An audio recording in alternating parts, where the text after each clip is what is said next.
आप में से ये बताओ परेशान कौन कौन रहते हैं? हाथ ऊपर करके बता सकते हैं कि परेशान हैं? सारे परेशान रहते तो एक भी सेवा नहीं कर रहा है।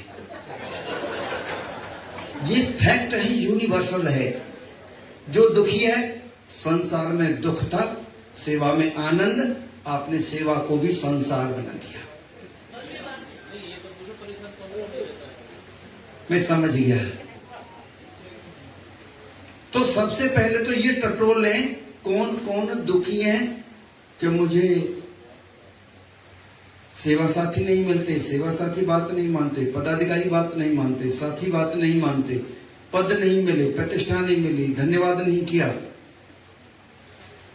समाज में कोई पूछता नहीं है, मुझे अध्यक्ष नहीं बनाया, सचिव नहीं बनाया, कोषाध्यक्ष नहीं बनाया, कार्यकारिणी गठन नहीं कर रहे, पदों को छोड़ना नहीं चाह रहे, किसी भी कारण से दुखी हैं।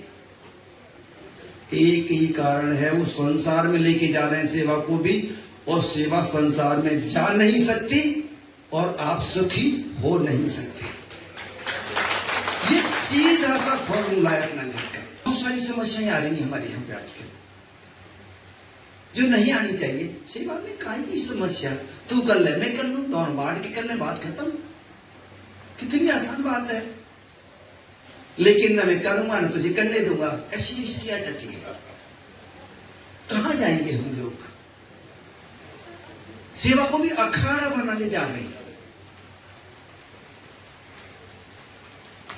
तो सेवा को तो अखाड़ा बनाना मुमकिन नहीं है, क्योंकि परमात्मा ने बनाई है। अगर इसको कोई इंसान बनाता तो जरूर अखाड़ा बन जाता, लेकिन इसको बनाई तो परमात्मा ने है, और परमात्मा की लीला में इंसान की कितनी औकात है, क्या चेंज करेगा उसमें।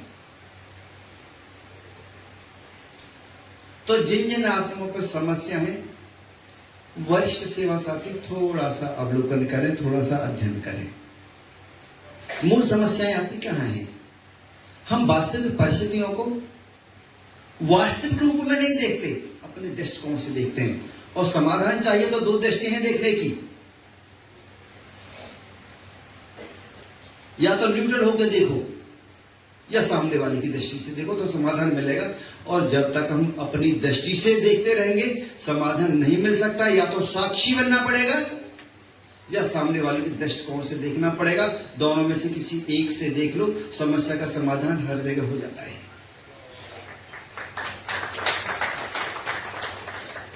और कई बार हमें ये नहीं पता चलता कि हम समाधान का हिस्सा हैं या समस्या का हिस्सा है। समस्या ये बड़ी हो जाती है कि कभी सोचते ही नहीं है। लेकिन अपना घर की आइडियोलॉजी क्या है? हमेशा समाधान की ओर रहे हैं हम, ऑलवेज इन सॉल्यूशन। ये अपना घर की विचारधारा है। समस्या को सोचने के लिए किसी के पास समय है, लेकिन हम समस्याओं को सोचते रहते हैं। और जितनी भी समस्याएं आती हैं, जब हम एनालिसिस करते हैं यहां पर मुख्यालय पे जो भेजते हैं, हम यही सोचते हैं कि समस्याओं के बारे में नहीं सोचते, कभी समाधान के बारे में सोचा है? जिस समस्या के बारे में आपको सोचते 1 साल 2 साल 3 साल 4 साल 5 साल 10 साल 20 साल हो गई हो, उस समस्या के समाधान में केवल 24 घंटे सोच लेना, और समाधान न मिल जाए तो बता देना। मिलेगा समाधान? क्यों नहीं मिलेगा समाधान? समाधान तो समस्या पहले लेके आते हैं अपने साथ, बस देखना ही तो है। दृष्टि तो बदलनी है, हमें अपनी दृष्टि से देखना बंद करना है। देखो समाधान कितने अच्छे मिलते हैं, आपकी आधी समस्याएं खत्म। और मुझे लग रहा है कि थोड़ा सा इस पर विचार करना शुरू कर दिया तो जीवन से हमेशा हमेशा के लिए समस्या खत्म। लेकिन हम समस्याओं पर सोचते हैं, समस्याओं पर सोचने की जरूरत नहीं है। समाधान वहां पर है ही नहीं समस्याओं में। समाधान तो समस्या साथ लेके आती है, उसको देखना है जो साथ लेके आती है। हम ज्यादातर क्या सोचते हैं? हम हमेशा अधिकार क्या है हमारा, मुझे तो ये बता दो भाई मेरा अधिकार क्या है। कभी ये कहते हैं कि भैया मुझे ये बता दे मेरा दायित्व क्या है। समाधान अपने आप आ जाएगा। आप हमेशा इस मोड पर रहें कि मुझे तो सिर्फ ये बताओ मेरा दायित्व क्या है। आपके जीवन में समस्या आ ही नहीं सकती। अधिकारी समस्याएं लाते हैं, अधिकारी दुख लाते हैं, अधिकारी तकलीफ लाते हैं, अधिकारी लाते हैं जो भी लाते हैं। इनसे नमस्ते कह दो, इनसे कह दो मेरे जीवन से विदा हो जाओ तुम अधिकार। मुझे तो अपने कर्तव्य चाहिए, और उसमें कर्तव्य वाले आदमी कभी दुखी नहीं देखे होंगे। कर्तव्य निष्ठ जो लोग होते हैं, उनके आसपास जो आके फटक जाते हैं वही खुश हो जाते हैं, तो उनको तो दुखी होने की जरूरत ही नहीं है, कोई समस्या ही नहीं है। पदाधिकारी को जब हम चयन करते हैं तो पारदर्शिता होनी चाहिए उसमें, उनका व्यवहार, उनका सामंजस्य, सेवाओं में कितना समय देते हैं, कितने समर्पित हैं, कितना समय हो गया, इन चीजों पे ध्यान फोकस करना चाहिए। आधार ये न हो कि मेरे रिश्ते कैसे हैं, आधार ये ना हो कि इनके पास पद क्या है, कितनी संस्थाओं से जुड़े हुए हैं, आधार ये न हो कि कितनी संपन्नता है इनके पास, आधार ये न हो कि इनके संबंध बहुत बहुत बड़े लोगों से हैं, बहुत पैसे वाले लोगों से हैं। ये अगर आधार हो जाएंगे तो सही जगह हम लोग पहुंच नहीं सकते। और सबसे अच्छी बात तो ये है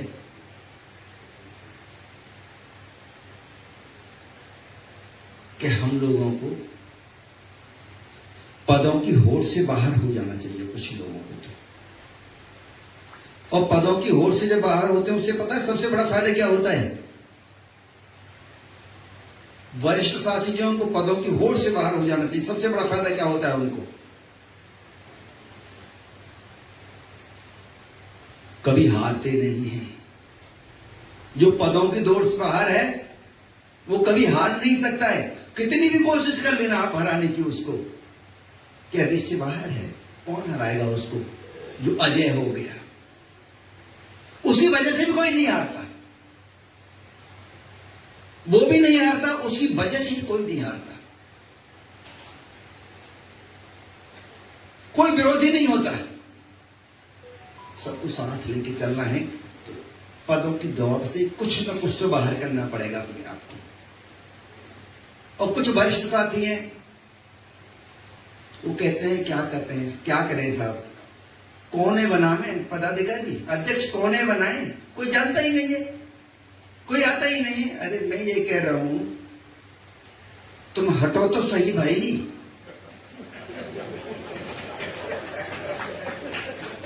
नहीं, हंसने की क्या बात है इसमें? नहीं, एक बात देखिए, आप कहीं जा रहे हो क्या? पद ही काम करता है क्या, ये बता दो मुझे। पद काम कर रहा होता तो ठीक है, पद ने काम किया रहता, किसी के पद ने। हमेशा व्यक्ति काम करता है, और व्यक्ति तो वहां रहेगा ही रहेगा ना। हाँ, व्यक्ति जा रहा हो पद से हटने के बाद तो बता दो साहब, उसको तो देश से निकाला हो गया, उसको तो शहर से निकाला हो गया। व्यक्ति वहां रहेगा ही रहेगा, तो उसको 10% तो करेगा। पहले 100% कर रहा था, अब 90% ही करना पड़ेगा। दायित्व ही तो हट रहा है, नाम तो हट रहा है, अध्यक्ष तो नहीं लिखा जाएगा। कुसुम दीदी काम नहीं करती, यहाँ पर वीरपाल जी काम नहीं करते, अशोक बंसल जी काम नहीं करते, चंद्रशेखर जी काम नहीं कर सकते, महेश बंसल जी काम नहीं करते, कितने साथी केपी जी काम नहीं करते रहते, किसी पर कोई दायित्व नहीं है, और ज्यादा करते।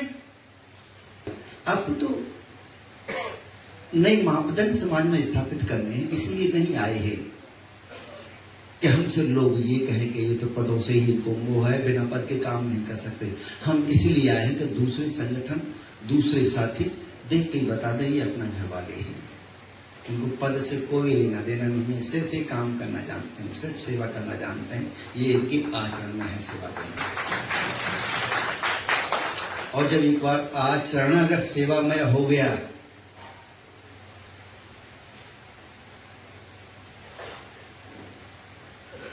फिर तो आपको परमात्मा को किसी नए पद से सुशोभित करेगा, उस पद से सुशोभित करेगा जिसकी आपको आवश्यकता है और जिसके लिए हम सब ने जन्म लिया है। लेकिन संसार के भ्रम को खोना पड़ेगा।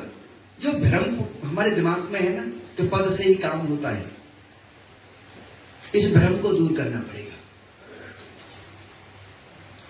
बहुत सारे भ्रम पाल रखे हैं हमने, और माया तो भ्रम ही है, न साथ आएगी न साथ जाएगी। ये पद जितने भी हैं ना सब भ्रम है।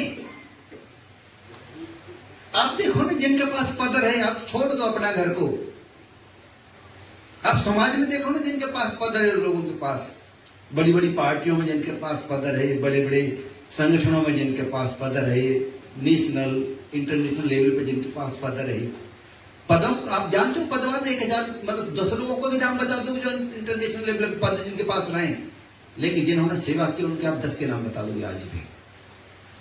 तो पदों को लोग जानते हैं, सेवा को जानते हैं, लेकिन ये समझ में आ जाए, एक बार क्लिक कर जाए यहाँ पे ये बात कि लोग सेवा को जानते हैं, पदों को नहीं जानते। और अपने आश्रमों में देख लो, बिना पद वाला जो सेवा आता है उसको सब नमस्ते करते हैं, पद वालों को हो सकता है इधर मुंह करके निकल जाते हो कि पे चेहरा देख लिया, फिर कोई उल्टी बात करेंगे आते ही। और जो सेवा करने आता है उसको नमस्ते करते हैं, प्रभु जी नमस्ते करते हैं, सेवा साथी नमस्ते करते हैं, सब नमस्ते करते हैं। क्यों करते हैं? पद को नमस्ते करते हैं, सेवा को नमस्ते करते हैं।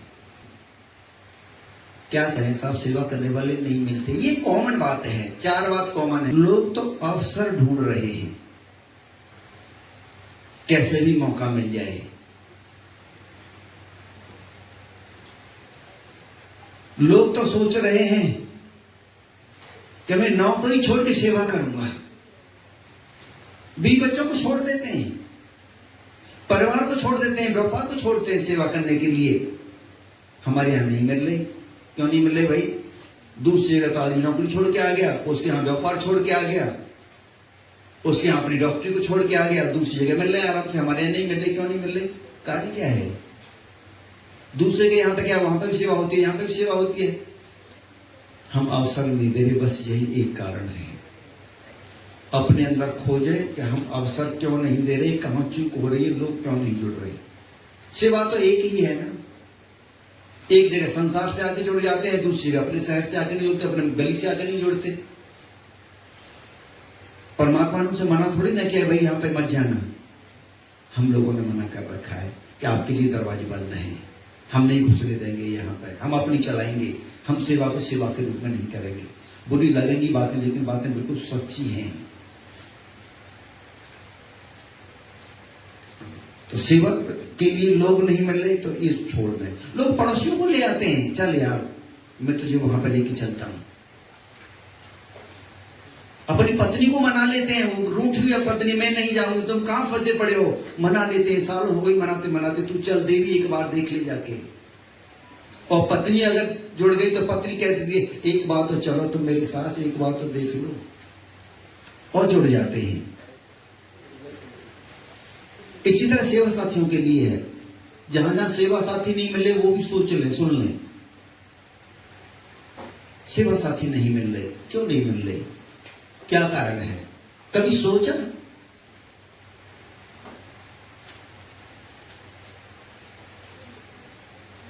सेवा साथी तो कितनी बेरोजगारी है देश में, किसी को भी मिल जाते हैं, पैसा दो।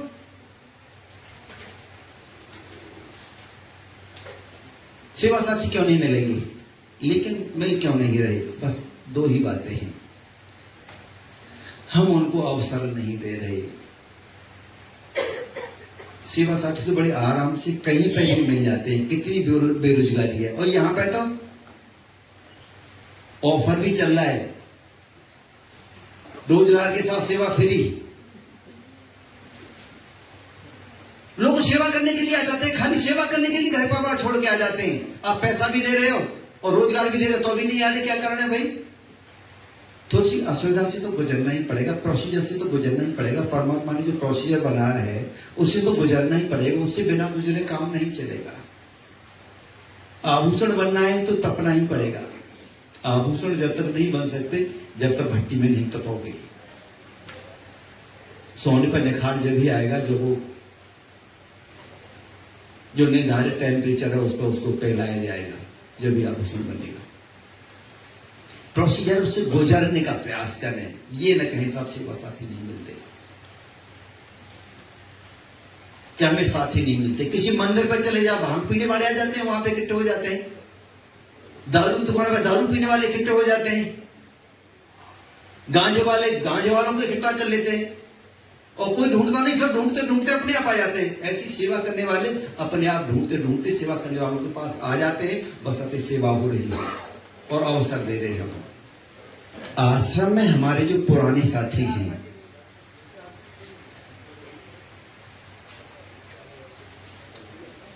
वो अपने साथियों को साथ लेके नहीं चल पाते, और वर्तमान साथी हैं वो भी साथ लेके नहीं चल पाते। नए वाले क्या सोचते हैं, अब मैं अध्यक्ष हो गया, अब मैं सचिव हो गया, अब इनकी क्या जरूरत है, उनके बिना तो काम चलने वाले ही नहीं है। आप पता है क्या कर रहे हो, आज जिस सीनियर के साथ कर रहे हो ना, अगला वाला आपके साथ वही करेगा। लाइन में तैयार हो, आप भी हमेशा पदों पर रहने वाले नहीं हो। आप सोचोगे हम सचिव अध्यक्ष हमेशा रहेंगे, आप पूर्व के साथ क्या कर रहे हो, इग्नोर कर रहे हो, उनको पूछते ही नहीं है। आगे तो आगे क्यों नहीं पूछते भाई, पूछना शुरू करो। हमेशा वरिष्ठ को और कनिष्ठ को, इन दो को आप कभी नहीं छोड़ सकते। जीवन में सफल होना है तो दो ही फॉर्मूला है, कनिष्ठ और वरिष्ठ। वरिष्ठ मार्गदर्शन करेगा, कनिष्ठ हर समय सहयोग के लिए तैयार रहेगा। इन दोनों से बना के रखोगे तो सोच लेना कि आप सही डायरेक्शन में हैं। नहीं, संगठन में कोई वैल्यू नहीं, कुछ नहीं कर सकते आप, कोई भी कुछ नहीं कर सकता जब तक इन दो को साथ नहीं लेके चलेगा।